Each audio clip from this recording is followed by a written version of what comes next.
జీవితం ఎలా ఉంటుందంటే, చనిపోయిన రోజు ఉన్న విషాదం మూడో రోజుకు ఉండదు.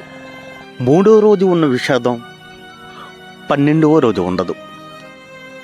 మరి 12వ రోజు కర్మకాండ అయిపోయిన తర్వాత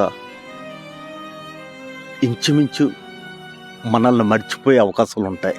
12వ రోజు తర్వాత ఒక నెల రోజుల వరకు మన ఇంట్లో మన ఫోటో ఉంటుంది. ఆ తర్వాత ఆ ఫోటో కూడా ఉండదు. అంటే ఆటోమేటిక్గా మన జ్ఞాపకాలు అనేవి తుడిచిపెట్టేస్తుంటారు మన ఇంటి వాళ్ళు. ఎందుకంటే వాళ్ళు బ్రతకాలి కదా, మనల్ని గుర్తు చేసుకొని వాళ్ళు ఎంతవరకు ఉంటారు. ఇదే మనిషి తాలూకా మనుగడ. దీనికోసం మనిషి నాది హీగో ఎంతో ఫీలింగ్స్ ఇవన్నీ అవసరమా మనిషికి?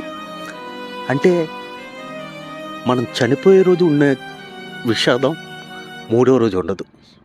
మూడో రోజు ఉన్న విషాదం 12వ రోజు అస్సలు ఉండదు.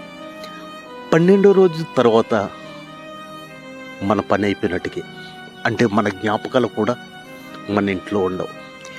ఇంకొక దరిద్రం ఏంటంటే, పంతులు చనిపోయే వ్యక్తి గడియలు బాగులేవని ఇల్లు ఖాళీ చేయాలంటే మనల్ని గుర్తు లేకుండా మన ఇల్లుని కూడా ఖాళీ చేసి వేరే ఇంట్లోకి వెళ్ళిపోతారు.